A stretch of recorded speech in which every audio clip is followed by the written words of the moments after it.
Et on se retrouve pour une nouvelle conférence Bourse Live où on va parler IA et crypto avec ce titre un petit peu énigmatique mais qu'on va expliquer pour vous, duo ou duel sur les marchés. Bah oui, parce que ce sont deux thématiques qui attirent chacune l'attention des investisseurs particuliers récemment et même ces dernières années. Mais aujourd'hui, on a peut-être parfois le sentiment que la dynamique s'est déplacée avec une IA qui est omniprésente en bourse et des cryptos qui semblent davantage en retrait, en tout cas depuis l'année 2026, le début de l'année 2026. Alors, est-ce que c'est un trompe-l'œil? Est-ce que c'est un simple effet de cycle? Ou est-ce que c'est un rééquilibrage plus durable? Eh bien, pour en parler avec moi, j'ai le plaisir d'accueillir sur le plateau Benoît Pellevoisin, directeur général de CoinShares France. Bonjour Benoît.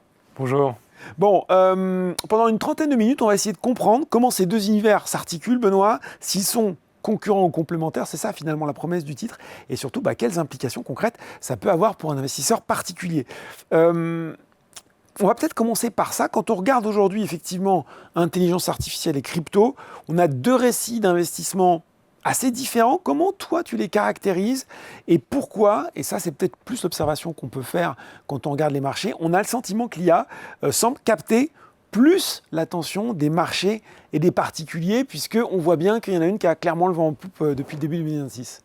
Je pense que c'est une excellente question. Et d'ailleurs, il suffit de regarder un petit peu les trajectoires boursières ou les capitalisations, on va dire, de marché aussi des cryptos. Et effectivement, depuis, on va dire, un an, le narratif, l'histoire, elle est autour de l'IA. Ouais. Je pense qu'il y a plusieurs dimensions qui expliquent cela. La première, c'est tout simple, c'est qu'on a tous ouvert un compte ChatGPT, un compte Claude. On a tous vu à quoi ça servait. Le use case est évident. Je veux savoir comment je vais faire des œufs brouillés ce matin. Je vais demander à ChatGPT, aussi simplement que ça. Non, la vitesse à laquelle on a basculé sur cette situation est incroyable. Et même là, on voit Google avec Gemini, qui l'a complètement intégré à son système de recherche. Enfin, on voit la puissance et elle paraît assez évidente. Et d'ailleurs, c'est un petit peu la phase émergée de l'iceberg parce que l'IA, c'est bien plus que cela. Donc oui, on voit clairement aujourd'hui la tendance et le momentum sur l'IA, mais il ne faut pas négliger la crypto et surtout, il ne faut pas les opposer. Ce n'est pas un duel, c'est plutôt un duo. Je pense qu'on l'expliquera. On va y revenir sans doute, on expliquera comment on peut voir en fait un phénomène de convergence. Ouais. Et puis, c'est très simple aussi. Qu'est-ce que c'est l'IA? C'est des entreprises. C'est facile à valoriser, c'est des flux de trésorerie, c'est des revenus, c'est des multiples. Tandis que c'est plus difficile, à mon avis, enfin, c'est pas à mon avis, je pense que tout le monde le ressent, de comment je vais valoriser l'infrastructure financière de demain et ces protocoles qui sont en fait les blockchains et les cryptos, que ce soit Bitcoin, Ethereum, Solana ou Hyperliquid. Et donc, pour n'importe quel investisseur, l'IA, c'est une entrée dans le futur facile à valoriser d'une certaine manière, en tout cas facile à comprendre. Même si on sait qu'en termes de valorisation, encore une fois, les perspectives ouvertes par l'IA, c'est technique quand même de savoir combien ça peut valoir d'ici quelques années. C'est exactement ce dont on parlait juste avant qu'on commence. En fait, aujourd'hui, si on fait un exercice, on va prendre un indice d'IA et Bitcoin. Et en fait, si on regarde sur la tendance longue, l'indice d'IA, il est à plus 50%, tandis que Bitcoin, il est à moins 42%. C'est-à-dire qu'aujourd'hui, je ne suis pas là pour vendre du Bitcoin, mais la prudence n'est pas nécessairement dans l'investissement de l'IA. Voilà, exactement. Et les multiples, ils sont délirants. On sait d'accord. Enfin, Nvidia, c'est 42%. C'est 42, c'est fois 42. Donc, on parlait de SpaceX valorisé 100 fois le chiffre d'affaires. 100 fois le chiffre d'affaires. Et grâce à quoi? Grâce à XAI. Voilà. En fait, c'est surtout ça. C'est en mélangeant tout ça, il a fait un beau pot pourri. C'est ça. Et à la fin, ça donne quelque chose qui a une valorisation démésurée. Et un marché adressable, nous dit-il dans l'IA, de 26 500 milliards de dollars. Avec des data centers dans l'univers, enfin dans l'espace, etc. Donc, effectivement, le momentum, il est là-dessus. Et puis, en fait, pour moi, c'est toujours ça. C'est des cycles de narratifs, c'est des cycles de narration.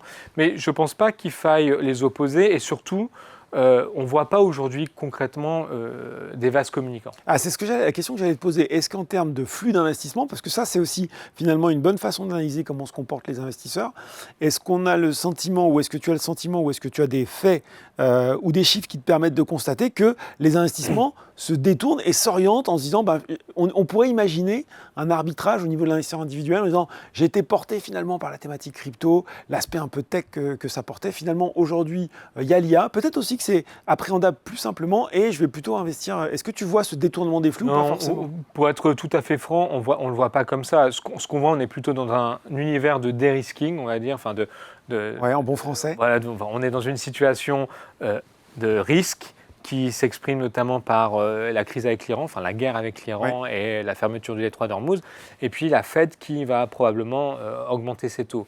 Donc dans cette perspective-là, l'investisseur, naturellement, il va prendre ce qu'il y a de plus liquide et puis mettre ça dans un fonds monétaire, en fait. Donc ce qu'on voit plutôt, on ne voit pas un effet de vase communicant. Ce qu'on voit, c'est que l'actif le plus liquide, le plus spéculatif, le plus volatile, en tout cas en perception, qu'est la crypto, c'est la première en fait que je vais liquider dans un moment de risque comme c'est celui que j'ai. Le contexte géopolitique actuel. Exactement. Et je pense que l'IA, comme il y a cette espèce de momentum, les gens se disent « je n'ai pas encore complètement coupé ». Je pense qu'ils gardent cette optique-là en se disant de toutes les manières, je suis un peu dans une optique de si ça rebaisse, peut-être que même je vais racheter. Et puis je pense que tout le monde y croit et on voit de toutes les façons le narratif autour de cela. Enfin, c'est un peu le sujet depuis un an. Tout le monde ne parle que de ça. Question aussi, on a titré cette webconférence Duo-Duel. On aurait pu aussi l'appeler Chou et Carotte en se disant mais ils sont gentils les deux-là de vouloir nous parler de IA et crypto. Est-ce que, au-delà du débat qu'on a, toi et moi, aujourd'hui, il y a des vrais points de convergence ou est-ce que ça reste des univers séparés? Et s'il y a des points de convergence concrets, quels sont-ils? Alors là, j'ai plein de choses à raconter. Ah c'est cool parce que c'est pas forcément évident. Alors déjà, il y a quelque chose qui est très important à comprendre, c'est que ceux qui font de l'IA et ceux qui font de la crypto, c'est les gens qui ont fait les mêmes études. D'accord. C'est de la cryptographie, c'est des maths, c'est de l'engineering. Et en général, c'est de l'algorithme, c'est de l'algo. Donc en fait, c'est des gens qui... Dans l'IA, même background, quoi. Voilà. Et je pense que, on va dire, celui qui incarne le mieux ça, c'est Sam Altman, en fait, de OpenAI. Sam Altman, il a un autre projet qui s'appelle WorldCoin. WorldCoin, qu'est-ce que c'est? On le sait moins, ça, dis donc. Voilà, on le sait beaucoup moins, et pourtant, c'est même ce qui a fait le premier scandale, en fait, on va dire, de Sam Altman, parce que le principe de WorldCoin, c'est de créer un portefeuille crypto pour chaque humain dans le monde. D'accord. Avec cette promesse qu'on ne peut pas, on peut garantir l'authenticité de l'humanité, de la dimension humaine derrière le portefeuille crypto de cette personne-là. Et donc comment ça fonctionne? Je ne vais pas rentrer dans les détails, mais en gros, ils prennent une photo de ton iris. Okay. En prenant une photo de ton iris, ils vont générer en fait un portefeuille numérique. Ils effacent la photo de ton iris, mais par un système cryptographique, ils vont garantir qu'il y a bien un humain sur ce wallet. Okay. Et pourquoi en fait il a créé ça, Sam Altman? C'est dans l'idée très simple de se dire, mais demain en fait, si on a un revenu universel de base, comment je fais pour que cette distribution elle existe complètement? Comment je fais pour que demain, mettons que OpenAI en fait, verse des dividendes, verse des revenus à tout le monde parce qu'en fait, ça sera devenu une entreprise tellement prolifique et riche. Incroyable. Voilà. Et donc, il a créé ce WorldCoin qui est aujourd'hui dans le top 50 des capitalisations crypto. Et en fait, il dit même un truc encore plus intéressant. En fait, il dit l'IA, c'est l'abondance. C'est de l'information à profusion, de la donnée à profusion, de l'identité à profusion, du contenu à profusion. Et la crypto, c'est tout l'inverse, c'est la rareté. Parce que la crypto, elle permet d'authentifier, de créer un titre de propriété et de garantir la dimension humaine d'un wallet, de l'utilisateur derrière. Et donc, mettons, enfin, on ne va pas rentrer dans la... Attends, si je comprends bien, WorldCoin nous tokenise, nous, c'est ça? En fait, oui, en fait, tu peux te rendre à Paris, il y a un espace WorldCoin, tu vas t'y rendre, tu vas tout simplement montrer ton iris, voilà, il va te créer un wallet. Tu vas avoir une application, tu as ton portefeuille, en fait, tout simplement, sur lequel il peut t'envoyer de l'argent, sur lequel tu as des services. C'est ton portefeuille, mais on sait que c'est le portefeuille de Laurent Grasset. Enfin, on ne sait pas que c'est le portefeuille de Laurent Grasset, mais on sait qu'il y a un élément derrière. Exactement. C'est incroyable. Exactement. Je pense qu'il est assez peu commenté et il est pourtant très révélateur. Exactement. Et donc, non, véritablement, quand je disais, il y a les gens de la Silicon Valley qui sont dans la crypto et qui sont dans l'IA, c'est les mêmes en fait. Il suffit de regarder même les investisseurs. Et il y a un deuxième élément pour moi qui est très important, c'est si on fait un pas de recul et qu'on regarde un petit peu l'histoire de l'innovation. L'histoire de l'innovation, elle s'est toujours... comment dire? Il y a toujours eu cette espèce d'association entre un espèce de moteur et puis une infrastructure. Donc si on prend tout simplement l'ère industrielle, qu'est-ce qui s'est passé? On a le moteur à vapeur et puis après on a quoi? On a le chemin de fer. Mais sans chemin de fer, le moteur à vapeur, il ne sert pas à grand-chose. Ça reste une belle invention. Ouais, ça reste une belle invention. Pas de débouché. Il y a la même chose avec l'électricité et la manufacture, la première industrialisation électrique. Et puis, si on va encore plus loin, en fait, il y a Internet. Et sans le smartphone, Internet, ça ne crée pas des Uber, ça ne crée pas des Google, ça ne crée pas tout ça. Donc, nous, notre réflexion, c'est de se dire que l'IA, c'est ce moteur qui va créer de l'abondance, qui va créer les choses, et l'infrastructure derrière, en fait, qui va permettre l'authentification, qui va permettre la propriété, qui va permettre l'économie qu'on appelle des machines, l'économie agentique, c'est la crypto. Et parce que, si on fait très simple, demain, tu vas créer un agent qui va peut-être travailler pour toi sur certains éléments, il va aller faire de la recherche, il va aller, je ne sais pas, créer des sites web pour toi, enfin je dis n'importe quoi. Cet agent, à un moment, il va devoir faire des transactions, il va peut-être devoir contractualiser avec d'autres agents, il va peut-être devoir un hébergement faire des serveur, contrats, etc. Exactement. Et il ne va pas le faire en créant un compte en banque avec un RIB. Ouais. Et l'intérêt des rails de la crypto, notamment que ce soit toutes les plateformes type Ethereum, Bitcoin, Solana, etc., c'est qu'en fait, tout est programmable. C'est-à-dire que demain, en fait, un agent, il peut avoir son wallet, il peut avoir son portefeuille, il peut avoir son portefeuille et avec ce portefeuille, il va pouvoir faire des transactions, il va pouvoir signer des contrats, il va pouvoir faire toutes ces choses-là. Et d'ailleurs, aujourd'hui, on le voit, on a comment ça s'appelle, c'est Coinbase qui a créé en fait un espèce de protocole qui s'appelle X402 qui justement permet aux agents d'échanger des stablecoins, okay. Avec leur propre wallet, etc. Et aujourd'hui, quand tu regardes, tu as McKinsey, je crois Gartner, qui ont imagine que l'économie agentique de demain, en 2030-2031, ça peut être 3 trillions. Donc 3 trillions, c'est 3 000 milliards. C'est ce que j'allais dire. PIB français. Oui, 3 000 milliards. Donc on n'y est pas, on n'y est pas, mais néanmoins, il faut bien comprendre que la crypto, c'est les rails la blockchain, ce sont les rails parfaits pour cette économie-là. En fait, c'est beaucoup plus simple qu'un agent en fait fasse ses transactions directement, signe sur un contrat sur une blockchain où tout cela est permis et tout cela est automatisable. Parce qu'en fait, on peut créer des contrats intelligents qui vont, selon certaines conditions, s'effectuer, se réaliser, et ça, c'est génial pour un agent. Il va falloir quand même surveiller ton agent pour pas qu'il crame la caisse. Quand je t'écoute, quand même, c'est une question que j'avais posée comme ça, mais tu as déjà un peu répondu. Finalement, c'est à t'écouter plus un accélérateur de l'écosystème crypto que quelque chose qui est finalement destiné à rester plutôt marginal. Alors c'est une très bonne question. On voit vraiment donc que cette convergence, elle se fait à plusieurs niveaux. Je t'expliquais autour de l'économie agentique. Il y a un deuxième élément qui est relativement évident, c'est que un investisseur crypto, quelqu'un qui rentre dans la crypto, c'est très compliqué, c'est très ardu. Il y a beaucoup de responsabilités, c'est très technique. Aujourd'hui, en fait, on voit des wallets, des portefeuilles crypto qui ont cette couche en fait, d'IA qui rend tout super intelligible et beaucoup plus simple. En fait. Donc ça va accélérer probablement aussi l'adoption. L'adoption, exactement. Il y a un deuxième élément, c'est qu'il y a un autre enjeu dans la crypto notamment, mais dans tout ce qui est numérique, c'est la sécurité. L'IA, même si elle donne une puissance à l'attaquant, elle va aussi faciliter et accélérer la sécurisation des contrats intelligents, des protocoles, etc. Donc il y a plein d'éléments qui donnent le sentiment que ça va faire accélérer la crypto. Mais en fait, c'est deux phénomènes qui vont main dans la main. Tu as évoqué une piste intéressante qui est plus, pour le coup, sur l'idée du duel. Est-ce que l'IA ne peut pas être aussi finalement quelque chose qui, utilisé par des personnes malveillantes, pourrait faciliter la manipulation, la fraude dans l'univers crypto? Bien sûr, c'est un vrai sujet, mais au-delà de l'univers crypto, de toute fraude en général, de tout scam en fait. On a vu, Chain Analysis a fait plusieurs études qui montrent en fait une explosion des deepfakes.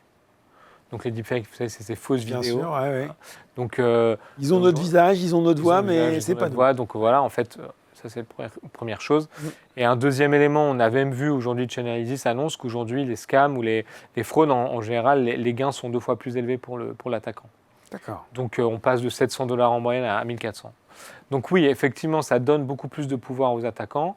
Mais demain, on peut imaginer justement la blockchain comme ce rôle d'authentificateur. C'est-à-dire, qu'est-ce que je dis demain? Mettons, Laurent, tu écris un article sur Internet. Comment on est sûr que ce n'est pas écrit par un agent? En fait, il a été signé par le wallet, par le portefeuille de Laurent grâce à WorldCoin. Grâce à Sam Altman. Merci, Sam. Je vais aller tout de suite en boutique.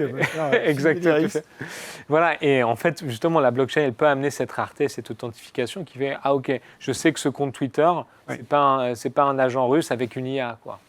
Un point aussi, on l'avait abordé lors d'un webinaire qu'on a fait récemment ensemble. D'ailleurs, je vous invite à le revoir. On le mettra en description de cette vidéo. Mais j'avais envie d'en reparler avec toi parce que c'est une thématique qui revient très très souvent. C'est un petit pas de côté. Avec l'IA, même si on a le sentiment quand même que tous ces domaines qui sont sur l'émergence d'une tech très avancée sont liés, le quantique, et notamment l'informatique quantique, est vu comme aujourd'hui par certains comme la plus grosse menace sur la crypto. Est-ce que c'est quelque chose aujourd'hui dont l'investisseur particulier doit se méfier, ou est-ce qu'on a encore le temps de voir venir, ou est-ce que c'est un petit peu fantasmé? Alors non, je dirais pas que c'est fantasmé, c'est un enjeu, mais ça ressemble beaucoup, si on fait une analogie, pour les plus vieux, c'est le bug de l'an 2000. Oui. On savait tous que ce bug pouvait arriver, et donc en fait, On déployait les correctifs qui allaient bien. Exactement. Pour que ça se passe pas. Et en fait, c'est la même chose. On avait été déçus au final qu'il ne se passe rien. Oui, exactement. Hein. Tu as tout à fait raison. Mais si on regarde un petit peu déjà, il faut qu'on soit très clair pour les auditeurs. Aujourd'hui, aucun ordinateur quantique ne casse la crypto. Okay. Aujourd'hui, les ordinateurs quantiques, le dernier en avril, ils ont réussi à casser un code de 15 bits et Bitcoin, c'est 256 bits. Il faut bien comprendre que c'est exponentiel, la difficulté pour atteindre 256 bits. Donc, des experts estiment que d'ici 2030-2031, Bitcoin pourrait être en danger. Ensuite, en danger. Justement, je vais préciser ma pensée. Aujourd'hui, on estime que nous, chez CoinShares, il y a uniquement 10 000 adresses de Bitcoin qui sont en danger. D'accord. 10 000 bitcoins qui sont en danger, ce qui n'est pas énorme en fait. On a expliqué à l'époque, c'était des plus vieux protocoles de chiffrement, les protocoles de chiffrement étaient plus simples en fait, voilà, le protocole était différent. Et enfin, dernier élément qui est le plus important pour moi, c'est comme je l'avais expliqué dans l'autre vidéo, Bitcoin c'est open source, il y a une fondation, il y a des développeurs, ils sont au courant de cette situation, ils sont en train de travailler dessus et de créer les correctifs pour le protocole. Donc il va y avoir un phénomène de migration comme on l'a pour tous les logiciels. Voilà, donc je pense qu'il n'y a pas d'inquiétude à avoir particulièrement. Et ce que je disais surtout, c'est que si demain Bitcoin peut être hacké, il y a beaucoup plus de choses qui pourront être cassées. Il y aura des soucis sur pas mal de choses. Sur votre carte vitale, sur ton compte en banque, sur tes centrales nucléaires. Voilà, ce sera ça l'enjeu. Oui, ok. Conclusion intéressante sur cette question. Si on résume déjà un petit peu ce qu'on vient de se dire, et la question que se pose l'investisseur individuel, c'est finalement, est-ce que c'est deux choix concurrents d'investissement ou deux briques complémentaires? Bon, moralité, plutôt deux briques complémentaires. Plutôt deux briques complémentaires. Et pour moi, il y a un phénomène très intéressant là-dessus, un dernier qui montre cette convergence. C'est qu'aujourd'hui, on le sait, il y a une rareté en fait de la puissance de calcul. Oui. Bon, c'est pour ça que tous les frontier modèles, comme on dit, les Anthropic, les OpenAI, tout ça, sont en train de pousser pour construire du data center et de la puissance de calcul. Est-ce qu'il n'y a pas une concurrence entre les deux à ce niveau-là? Est-ce que la puissance de calcul qu'on utilisait sur la crypto, aujourd'hui, on se dit, bah non, on va faire de l'IA plutôt? C'est pas nécessairement une concurrence, au contraire. Les mineurs, mais ils se sont dit, c'est une nouvelle source de revenus exceptionnelle. Okay. Donc aujourd'hui, les mineurs, c'est 30% de leurs revenus viennent de l'IA et on estime que fin 2006, ce sera 70%. D'accord. Parce que ils ont l'énergie pas chère. En général, ils se sont installés dans des endroits où l'énergie est abondante et peu chère. Ouais. Ils ont toute l'infra. Ils ont tous les contrats d'énergie aussi.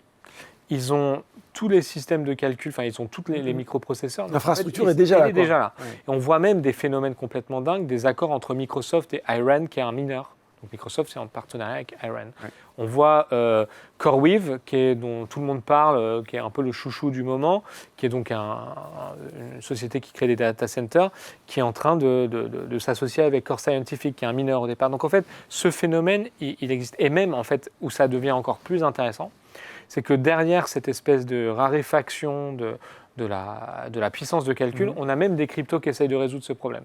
Donc on a deux cryptos, je vais prendre deux exemples, il y en a une qui s'appelle Render et la deuxième s'appelle BitTensor. Eux, leur idée, c'est de dire, en fait, on va créer un marché, on va récompenser les gens qui peuvent prêter de la puissance de calcul. Et en fait, on ne se rend pas compte, mais il y a énormément de data centers qui ont de la puissance de calcul qui n'est pas utilisée.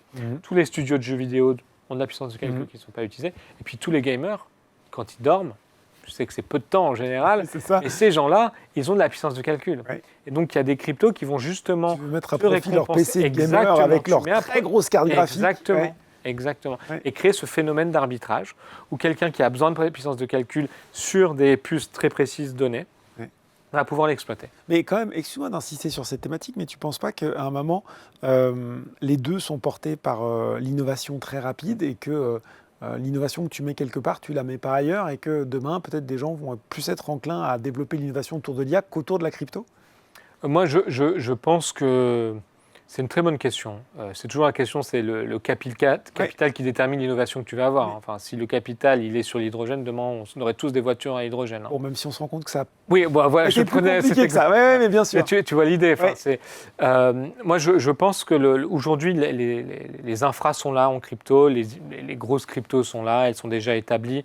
L'innovation, elle existe et je vois plutôt un phénomène de convergence, comme je l'ai expliqué, parce qu'il va falloir exploiter ces rails. En fait, comme je disais, on ne va pas pouvoir faire une économie des machines, c'est-à-dire une économie qui n'est même plus le PIB, mais qui se fait entre des machines, sur une infra qui date des années 70, qui, si je peux me le permettre, c'est l'infra des banques, où on code encore en cobalt. En COBOL. En COBOL, pardon.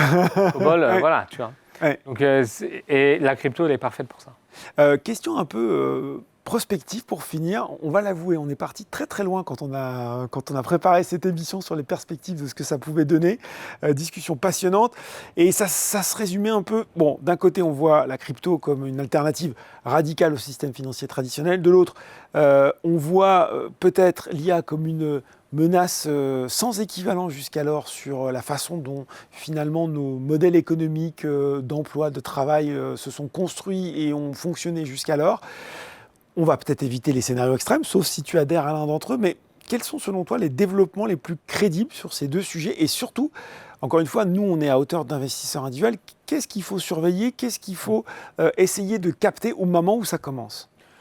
Alors, en fait, j'ai pas vraiment de point de vue personnel là-dessus, mais ce que je retiens quand je regarde les données, quand je compare aussi ce qui se passe avec la crypto, c'est que on nous a vendu beaucoup de disruptions, que ce soit pour l'IA, et au final aujourd'hui on ne voit pas clairement Mais on nous dit d'impact. qu'on n'en est qu'au début, que ça On arrive. est qu'au début, mais on voit pas d'impact direct sur les recrutements, on voit pas d'impact sur les licenciements. Aujourd'hui, c'est très difficile. Et moi, j'ai plutôt tendance à penser, en tout cas à moyen terme, qu'on est plutôt sur un phénomène où, en gros, les entreprises vont intégrer ces nouveaux outils. Ouais. Ça va augmenter la productivité. Ça va peut-être. Ce qu'on voit en revanche qui est assez intéressant, c'est un phénomène, notamment aux États-Unis, d'explosion du solopreneur. En fait, on voit de plus en plus d'entrepreneurs, des toutes petites sociétés. J'ai une idée finalement. Voilà, et qui créent plein de revenus, mais à très peu. Mais ça, c'est bon pour la croissance. En fait, c'est pas. Donc, ce phénomène, moi, je ne vois pas un phénomène de disruption. Et c'est comme la crypto. C'est pendant très longtemps, on nous a dit, voilà, c'est l'alternative à la finance. Mais en fait, qu'est-ce qu'on voit? En fait, ce n'est pas une disruption, c'est la convergence. Ouais. Donc, j'ai plutôt tendance à me dire que j'essaie d'être optimiste, mais qu'on va plutôt vers, en fait, une adoption de ces pratiques, une adoption de ces technologies. Et comment ça va se faire? On a des très gros acteurs qui ont des capitalisations boursières gigantesques, en fait, qui sont en train de les adopter et qui nous font les adopter, en fait, tout simplement. Donc, moi, le monde que j'imagine d'ici les quelques années, c'est un monde où, au contraire, on a plus d'efficacité, plus de productivité, mais où il va falloir faire très attention sur les enjeux de sécurité, les enjeux d'authentification, etc. Et les enjeux aussi, je pense, cognitifs, puisqu'il faut quand même qu'on reste maître de ces technologies. C'est comme nous qui les créons, donc qu'elles ne nous abêtissent pas. Donc conclusion, c'est plutôt un duo, et c'est plutôt un duo hyper complémentaire, si je résume ton propos, entre d'un côté, en fait, chacun va amener sa gamme d'outils qui va permettre à l'autre de se développer. C'est un peu ça qu'on peut retenir. Oui, clairement. Pour moi, je ne l'ai pas évoqué, pour moi c'est important. Les stablecoins, donc vous savez, c'est ces monnaies de banque centrale qui sont tokenisées, donc le dollar tokenisé, l'euro tokenisé. Aujourd'hui, c'est 315 milliards. Et en fait, ça ne cesse d'augmenter. En fait, 315 milliards en actifs enfin pas en actifs sous gestion, mais en volume, on va dire. Même pas en volume, enfin, qui sont aujourd'hui thésaurisés sur la blockchain. Quand on voit ça, on comprend que le phénomène, il est vers... en fait, on va utiliser blockchain pour nos transferts d'argent, pour la majorité des activités économiques. Et les agents vont être en fait ces acteurs aussi qui vont participer à cela. Donc moi je suis plutôt très optimiste et je pense que ce qu'il faut regarder, si j'étais moi investisseur, c'est déjà, première chose à se dire, si je suis long IA, je dois avoir un peu de crypto. Alors, ça me paraît logique puisque ce qu'on dit, c'est pas un duel, c'est un duo. Et deuxième chose, ce qui va m'intéresser, c'est de regarder le nombre de transactions en crypto des agents. Aujourd'hui, on est à 30 000 $ par jour. C'est très peu, mais c'est ce qu'il faut regarder en fait. si quand on aura les 100 millions, quand on aura le milliard, on verra véritablement que l'adoption elle est en cours. Et on fera quand même faire attention que l'agent ne se commande pas un nouveau CPU pour être encore plus performant sans nous l'avoir dit. Merci Benoît, explication passionnante en tout cas sur ce duo. Donc on va conclure là-dessus entre IA et crypto. Merci Laurent. Voilà, c'est fini pour cette conférence Bourse Live, mais le salon continue, alors restez avec nous. On se retrouve très bientôt.